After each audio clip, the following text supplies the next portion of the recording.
الجنة التي كنتم توعدون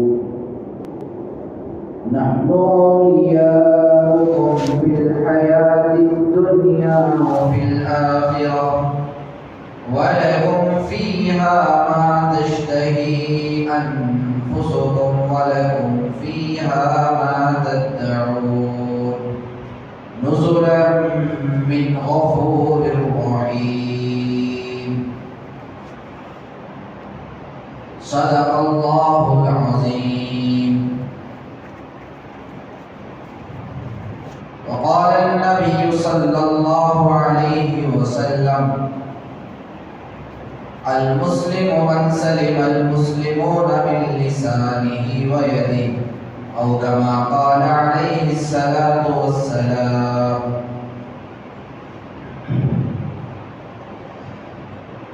تمام تعریفیں اس رب ذوالجلال کے لیے ہیں جو بڑا ہی مہربان نہایت رحم والا مالک ہے۔ درود و سلام کا نذرانہ ہو سرکار دو عالم جناب محمد رسول اللہ صلی اللہ علیہ وسلم پر، جن کے صدقے سے اللہ رب العزت نے ہم سب کو ایمان کی دولت سے سرفراز فرمایا ہے۔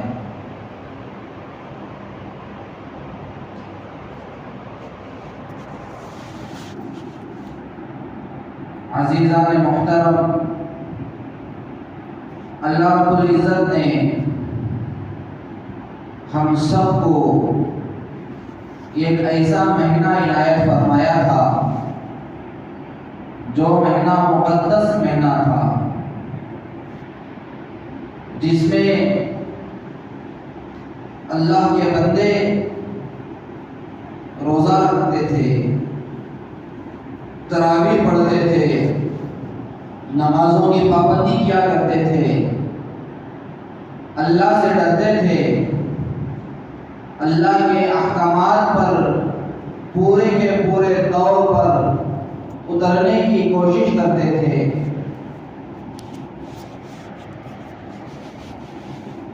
رمضان المبارک جیسے ہی ہمارے درمیان سے نکلتا ہے، جیسے ہی ہمارے درمیان سے ختم ہوتا ہے، لوگوں کے زندگیوں سے بھی دین نکلتا ہوا نظر آتا ہے۔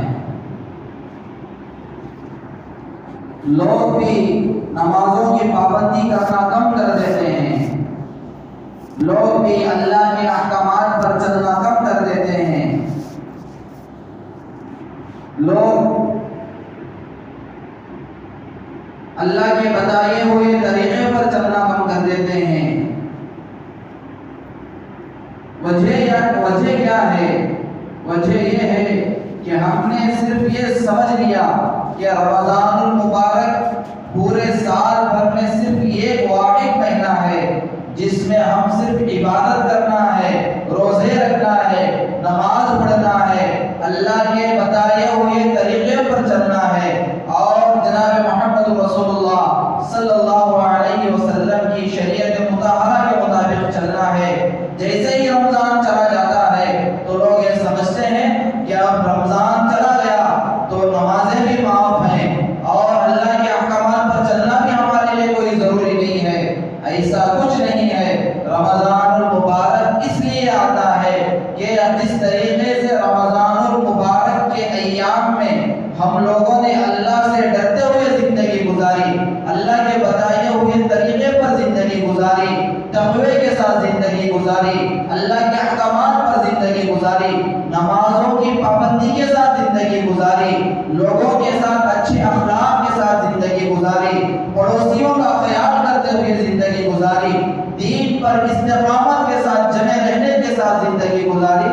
اللہ چاہتے ہیں کہ پوری زندگی رمضان المبارک کی طرح میرے بندوں کی زندگی بن جائے، اس لیے رمضان المبارک ہمارے درمیان میں آتا ہے۔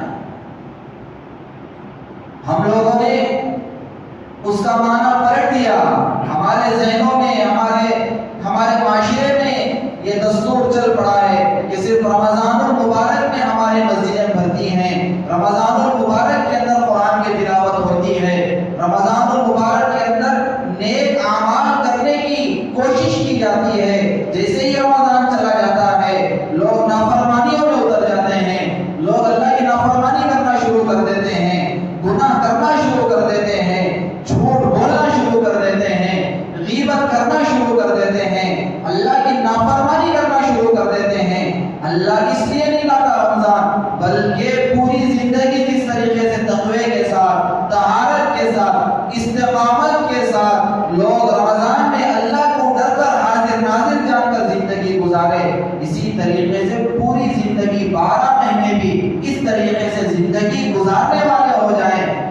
اللہ اس لیے رمضان مبارک لاتا ہے۔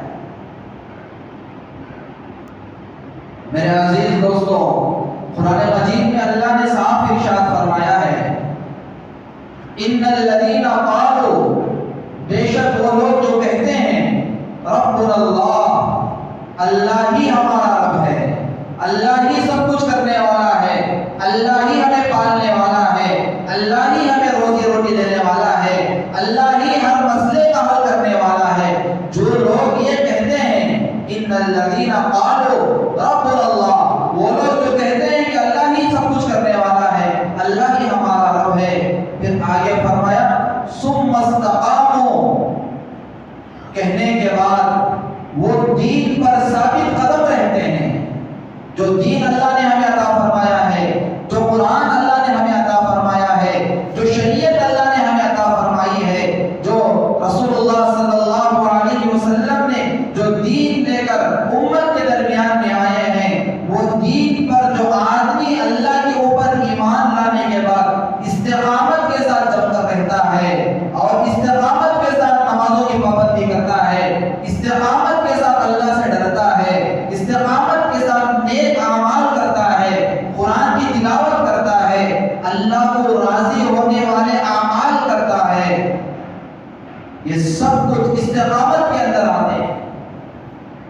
استقامت کے معنی یہ ہے کہ ہمیشہ، چاہے رمضان ہو، چاہے شعبان ہو، چاہے شوال ہو، چاہے ذی القعدہ ہو، چاہے ذی الحجہ ہو، ہمیشہ مومن وہ ہوتا ہے کہ ہمیشہ استقامت کے ساتھ دین پر چلنے کی کوشش کرتا ہے۔ مومن وہ ہوتا ہے جو استقامت کے ساتھ چلے رہتا ہے، استقامت کے ساتھ دین پر چلتا ہے، استقامت کے ساتھ اللہ کو ڈرتا ہے، اللہ کو حاضر ناظر جانتا ہے، قرآن کے مطابق زندگی گزارتا ہے۔ رمضان میں جھوٹ نہیں بلکہ شوال میں بھی جھوٹ نہیں بولتا، دوسرے مہینوں میں بھی جھوٹ نہیں بولتا، رمضان کے علاوہ دوسرے مہینوں میں بھی کسی کو دھوکہ نہیں دیتا، رمضان کے علاوہ دوسرے مہینوں میں بھی کسی کی غیبت نہیں کرتا، بلکہ وہ یہ سوچتا ہے کہ اللہ پوری زندگی آزمائش کے لیے بھیجا ہے، صرف رمضان میں آزمائش نہیں ہے بلکہ پوری کی پوری زندگی ہماری آزمائش کی ہے۔ قرآن مجید میں اللہ فرماتے ہیں لَيَبْلُوَنَّكُمْ أَيُّكُمْ أَحْسَنُ عَمَلًا، یہ آزمائش کی جگہ ہے، یہ امتحان کی جگہ ہے، یہاں پر تم لوگوں کو آزمایا جائے گا، آزمائش کی جائے گی۔ رمضان کے اندر نہیں ہے بلکہ ہر دن، ہر مہینے، ہر ہفتے، ہر سال، کوئی بھی وقت ہو، چاہے دن ہو چاہے رات ہو، کوئی بھی وقت ہو، آپ کو آزمائش میں ڈالا جائے گا، آپ کو جانچا جائے گا کہ کون اللہ سے ڈرنے والا ہے، کون دین پر چلنے والا ہے، کون دین پر استقامت کے ساتھ زندگی گزارنے والا ہے۔ وہ آزمائش میں اللہ تبارک و تعالیٰ تمہیں ڈالیں گے۔ جو آدمی آزمائش میں کامیاب ہوگا، ثم استقاموا، استقامت کے ساتھ دین پر جمے رہے گا، دین پر چلنے والا بنے گا، اللہ کے احکامات اس کی زندگی کے اندر آئیں گے، تو اللہ تبارک و تعالیٰ قرآن مجید میں ارشاد فرماتے ہیں ثم استقاموا تتنزل علیہم الملائکہ، کہ جو آدمی استقامت کے ساتھ دین پر چلتا ہے تو اللہ تبارک و تعالیٰ اس کے اوپر رحمت نازل فرماتے ہیں، اللہ تبارک و تعالیٰ فرشتوں کو نازل کرتے ہیں اور وہ فرشتے رحمت لے کر اس بندے کے اوپر اترتے ہیں۔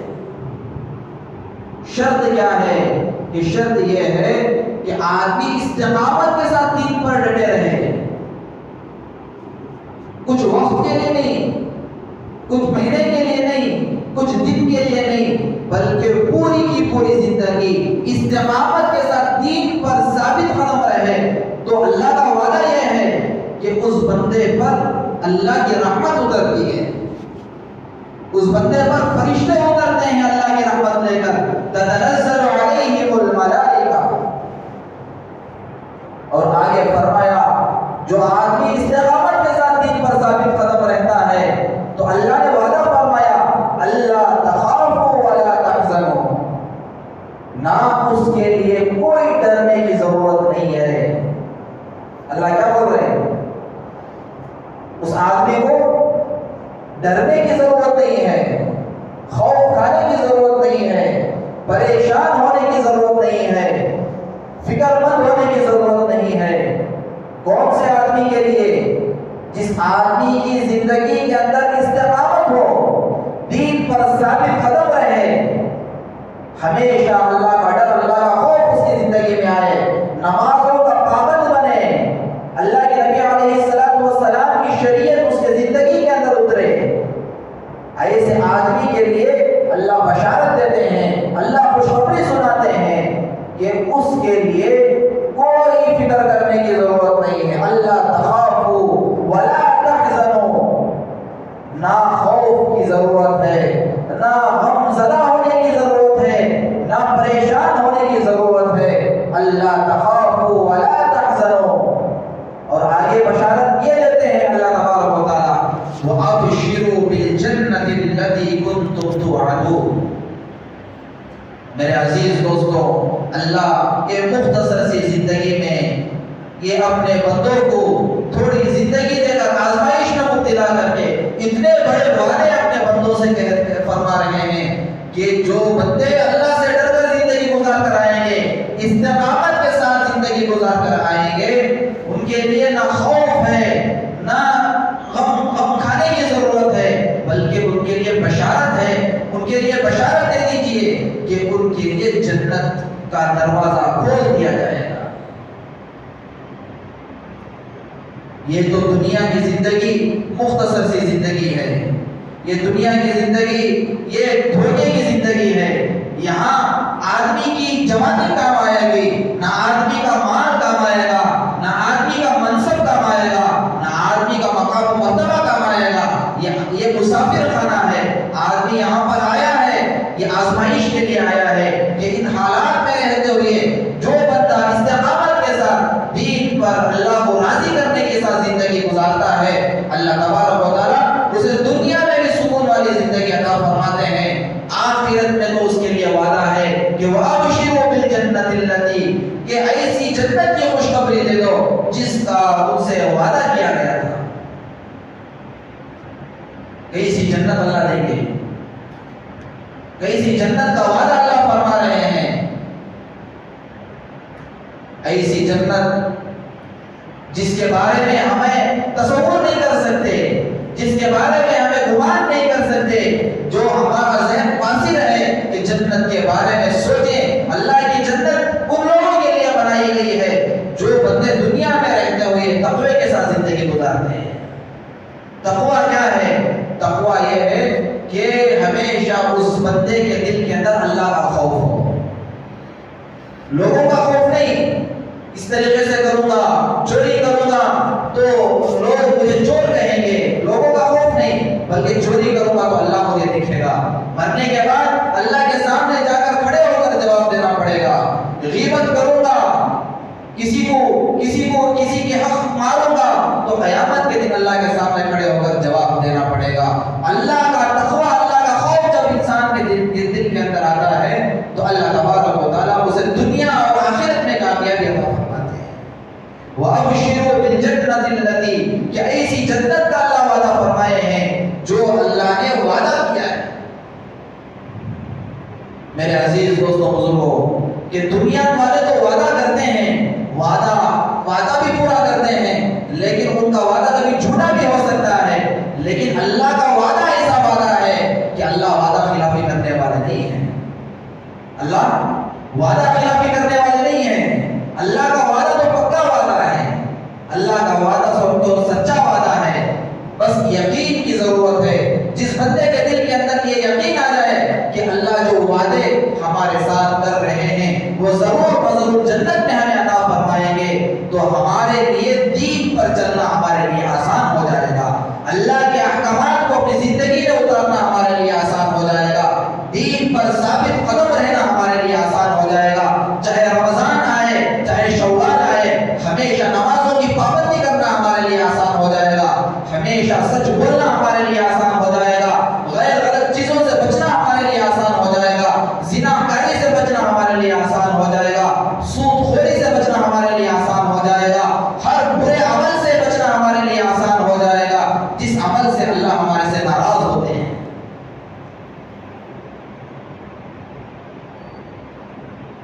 اور آگے فرمایا نحن اولیاؤکم فی الحیات الدنیا وفی الآخرہ. یہ قرآن کا ترجمہ میں آپ کے سامنے پیش کر رہا ہوں. جو بندے استقامت کے ساتھ دین پر ثابت قدم ہو گئے، اللہ ان سے وعدہ یہ کر رہے ہیں نہ ان کو خوف کی ضرورت ہے، نہ پریشان ہونے کی ضرورت ہے، بلکہ ان کے لیے جنت واجب ہو جائے گی، جنت کا دروازہ ان کے لیے کھول دیا جائے گا. اور آگے بھی فرمایا نحن اولیاؤکم، میں ان کا دوست بن جاؤں گا. کون بنے گا دوست؟ اللہ بنے گا. کن لوگوں کا بنے گا؟ ہر آدمی کا نہیں بنے گا. جو اللہ کا ولی ہوتا ہے، جو اللہ کے احکامات پر چلتا ہے، دین پر چلتا ہے، اس کی زندگی میں اللہ کا خوف ہوتا ہے، اس کی زندگی میں ایمان ہوتا ہے، اس کی زندگی میں جناب محمد رسول اللہ صلی اللہ علیہ وسلم کی شریعت ہوتی ہے. ایسے لوگوں کا اللہ دوست بن جاتا ہے. نحن اولیاؤکم فی الحیات الدنیا وفی الآخرہ. اللہ فرماتے ہیں میں صرف آخرت میں دوست نہیں بنوں گا، بلکہ میں ان کا دنیا میں بھی دوست بن جاؤں گا، دنیا میں بھی ان کا رہبر بن جاؤں گا، دنیا میں بھی انہیں کامیابی دے دوں گا، اور آخرت میں بھی میں ان کا دوست بن جاؤں گا. جس آدمی کا دوست اللہ بن جائے، جس آدمی کا دوست اللہ بن جائے، وہ آدمی کی زندگی کیا ناکام ہو سکتی ہے؟ اللہ وعدہ کر رہے ہیں نحن اولیاؤکم فی الحیات الدنیا وفی الآخرہ. میں دنیا میں بھی ان کا دوست بن جاتا ہوں اور آخرت میں بھی ان کا دوست بن جاتا ہوں. اگر اللہ کو دوست بنانا ہے، اللہ کو ہمارا دوست بنانا ہے، تو ہمیں چاہیے کہ ہم اللہ کے احکامات پر استقامت کے ساتھ جمے رہیں، دین پر ثابت قدم رہیں، دین کے اوپر مستقل طور پر چلیں، نمازوں کی پابندی کریں. جس طریقے سے رمضان المبارک کے اندر تقوی کے ساتھ، طہارت کے ساتھ اللہ کو حاضر ناظر جان کر زندگی گزارتے تھے، اسی طریقے سے موت کے آخر سانس تک اسی طریقے سے اللہ کو ڈر کر حاضر ناظر جان کر زندگی گزاریں گے تو اللہ کے وعدے ہمارے اوپر شامل حال ہوں گے. نحن اولیاؤکم فی الحیات الدنیا وفی الآخرہ. اور آگے فرمایا وَلَكُمْ فِيهَا مَا تَشْتَهِي أَنفُسُكُمْ وَلَكُمْ فِيهَا مَا تَشْتَهِي أَنفُسُكُمْ. جو بندے دنیا میں رہتے ہوئے منمانی زندگی گزارنے کے بجائے، خواہشات کے پیچھے بھاگنے کے بجائے اور اپنی منمانی زندگی کرنے کے بجائے اللہ کی مرضی کے مطابق زندگی گزارتے ہیں، اللہ کے بتائے ہوئے طریقے پر زندگی گزارتے ہیں، اللہ سے ڈر کر زندگی گزارتے ہیں. وَلَكُمْ فِيهَا مَا تَشْتَهِي أَنفُسُكُمْ، کہ تمہیں جنت میں اپنی مرضی کے مطابق زندگی گزارنے کا موقع ملے گا. کتنا بڑا وعدہ ہے. جو آدمی دنیا میں رہتے ہوئے اللہ کے مرضی کے مطابق زندگی گزارے گا، مرنے کے بعد اللہ تبارک و تعالیٰ اسے یہ کہتے ہیں کہ میں تیری مرضی کے مطابق جنت میں تیری زندگی گزاروں گا.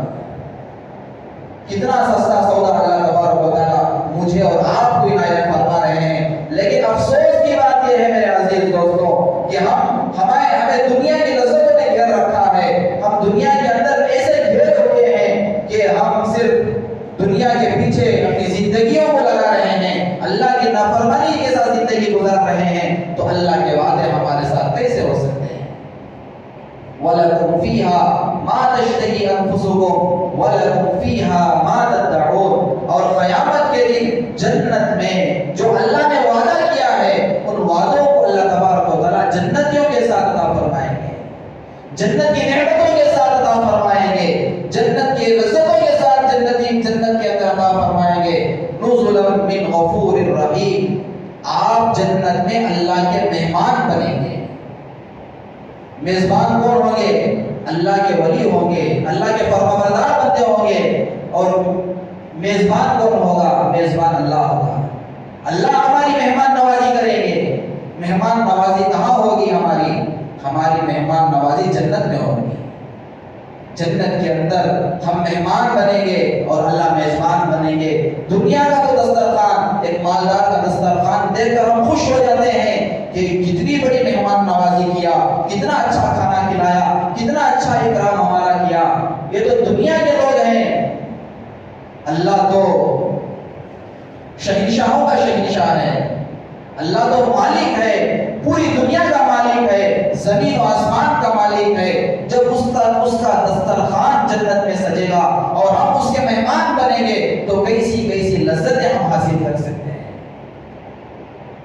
لیے فرمایا کہ ہمیں چاہیے کہ ہم دین پر استقامت کے ساتھ مستقل طور پر ثابت قدم رہیں گے تو اللہ کے انعامات ہمارے اوپر شامل حال ہوں گے۔ قرآن مجید میں اور ایک آیت میں اللہ ارشاد فرماتے ہیں وَاعْتَصِمُوا بِحَبْلِ اللَّهِ جَمِيعًا، ہمیں چاہیے کہ ہم اللہ کی رسی کو مضبوطی کے ساتھ پکڑیں۔ اللہ کی رسی کا مطلب کیا ہے؟ اللہ کی رسی کا مطلب یہ ہے اللہ کے دین کو، اللہ کی شریعت کو، نبی علیہ السلام کے دین کو اپنی زندگیوں میں اتاریں۔ وَاعْتَصِمُوا بِحَبْلِ اللَّهِ جَمِيعًا وَلَا تَفَرَّقُوا، اور آگے فرمایا کہ ہم آپس میں اختلاف نہ کریں، آپس میں یہ ایک دوسرے کے درمیان میں لڑے نہیں، جھگڑے نہیں، نا اتفاقی پیدا مت کریں، بلکہ اللہ کی دین کے اوپر استقامت کے ساتھ جمے رہیں اور اللہ کے دین پر چلیں اور آپس میں متحد ہو جائیں۔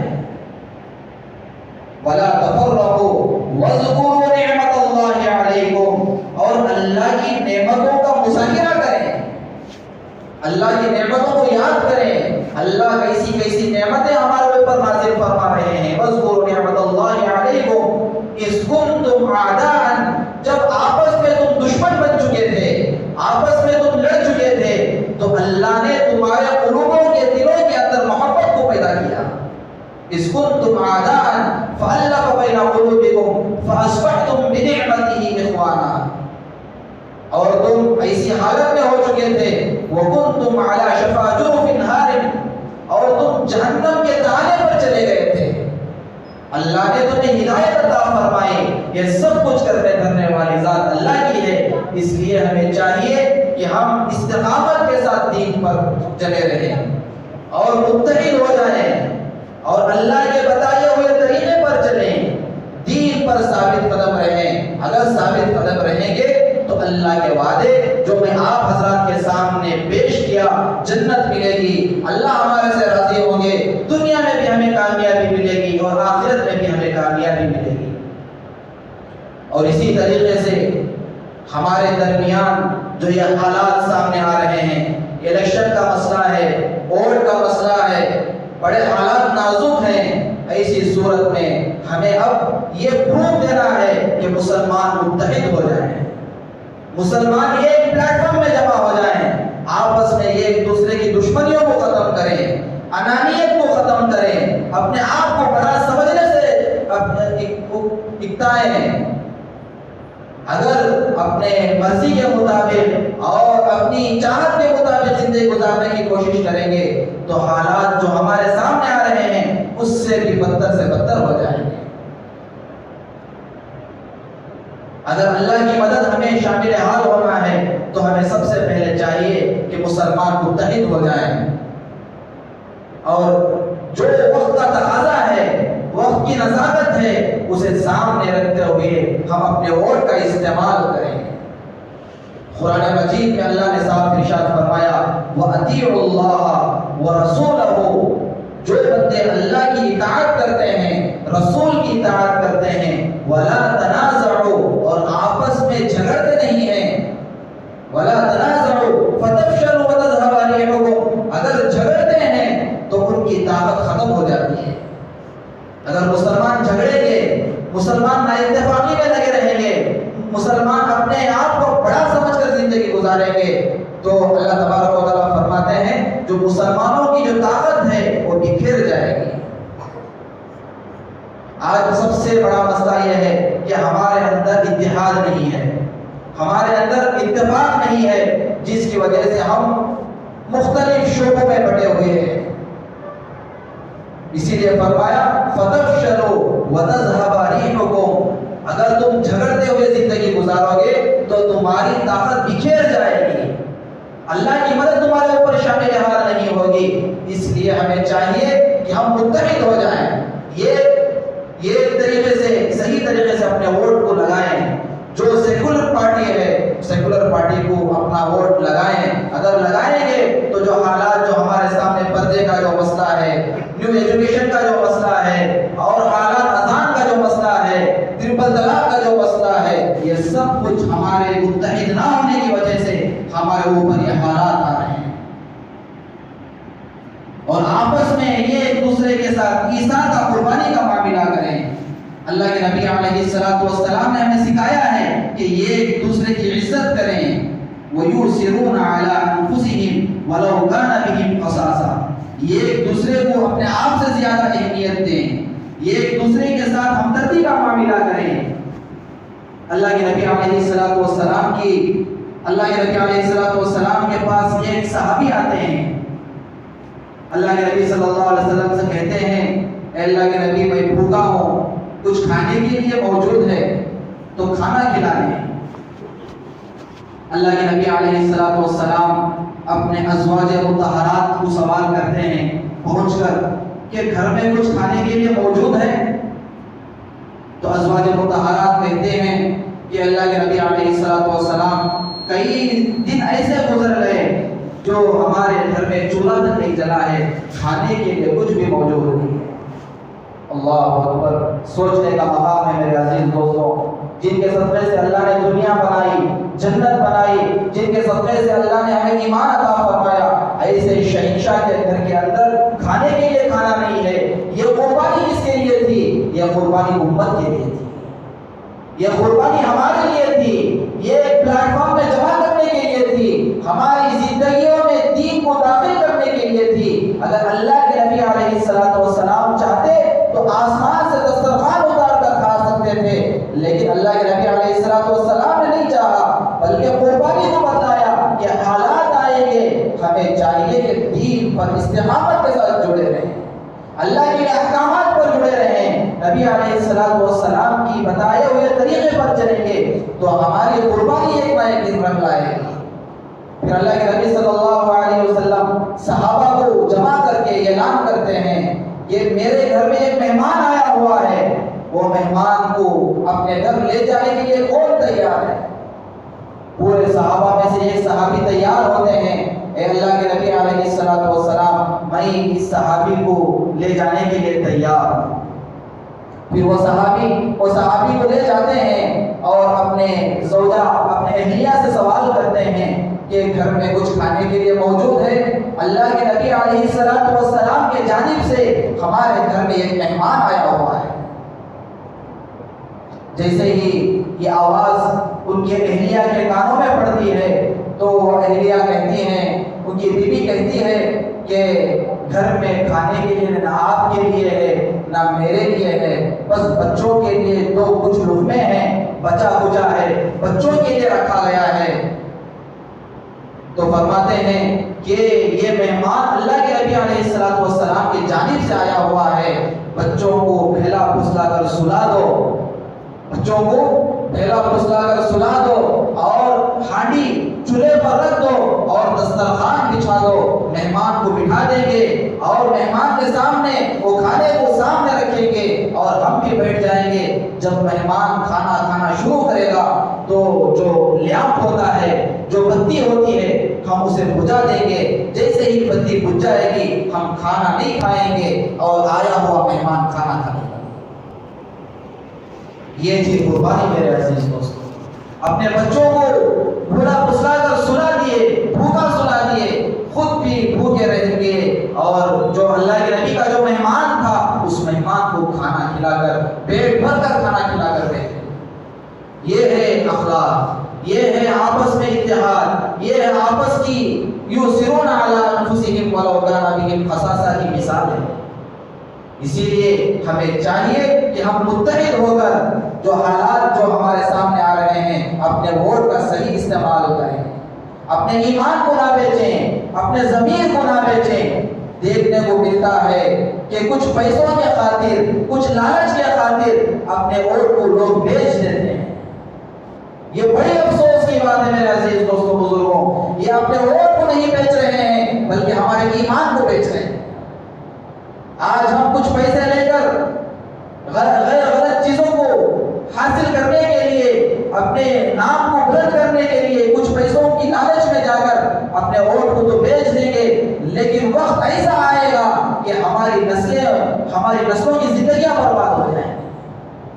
ہماری نسلوں کے ایمان کی حفاظتی کے لیے اگر چاہیے تو ہم ہمارے ووٹ کو نہ بیچیں، ہمارے ایمان کو نہ بیچیں. صحیح آدمی کو, سیکولر آدمی کو, جو صحیح آدمی ہے, سب کو معلوم ہے کہ ہمارے ٹنکور کے اندر کیسا آدمی ہے, کون پڑا ہوا ہے, سب کو معلوم ہے. سب مل کر اپنے اہل و عیال کو ذہن بنائیں, اپنے فیملی کا ذہن بنائیں, اپنے رشتہ داروں کا ذہن بنائیں, صحیح معنی میں صحیح جگہ اپنے ووٹ کو لگائیں. قیامت کے دن اللہ تبارک و تعالیٰ اس ووٹ کے بارے میں بھی سوال کریں گے. تمہارے ہاتھ میں اتھارٹی تھی, تمہارے ہاتھ میں طاقت تھی, تمہارے ہاتھ میں حکمران چننے کی صلاحیت تھی, تم نے تو 500 روپے 1000 روپے کو اپنے ووٹ کو بیچ کر اپنی نسلوں کی زندگیوں کو برباد کر دیا, تم اس کے ذمہ دار. تو ہم اللہ کو کیا جواب دیں گے؟ ہماری نسلوں کی زندگیوں کے بارے میں کیا فکر کریں گے؟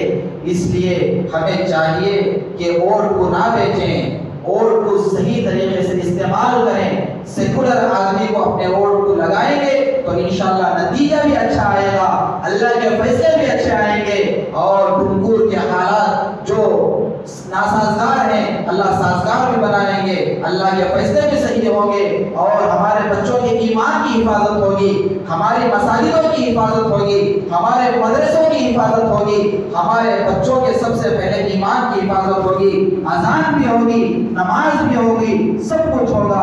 لیکن ہمیں چاہیے کہ ہم اتحاد میں آ جائیں, اتفاق میں آ جائیں, اللہ کو حاضر ناظر جان کر اپنے ووٹ کا استعمال کریں, دین پر ثابت قدم رہنے کی کوشش کریں. اللہ تعالیٰ سے دعا ہے اللہ تعالیٰ ہم سب کو استقامت کے ساتھ دین پر چلنے کی توفیق عنایت فرمائے.